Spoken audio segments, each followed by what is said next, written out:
In a great space like this with beautiful architectural details, it can be really tricky to figure out where to start and stop color.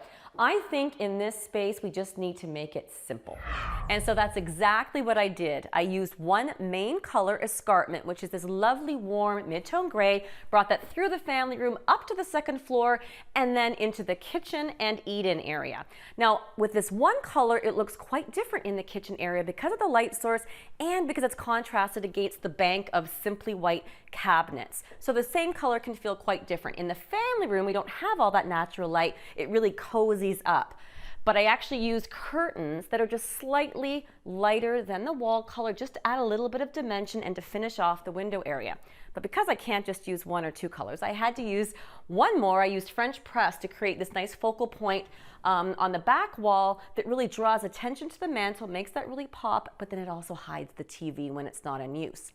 Now, it's great when you can use a local furniture store, so we went to Stouffville Fine Furniture to pick out a nice sectional for this area. In a nice large area like this, a sectional feels nice and casual, but we wanted to create an area where you can also have a conversation. So we've got a nice little chair over here, and then a simple, inexpensive art wall is a great way to showcase some of your memorables and also showcase your personality.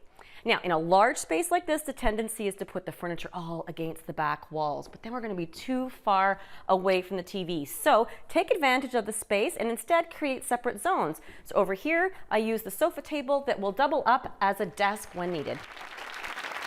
I love when people aren't afraid to use more than one color in a space, especially a large home like this. But you want to think about all your vantage points. From the dining room, we can see the green in the lower part of the chair rail. We've got the cream on top, but you can look right into the foyer and see the yellow below and the taupe above. So you want something to be consistent as you flow from room to room. In this case, perhaps the below the chair rail could all be one color, but we're going to take a look at that and simplify things.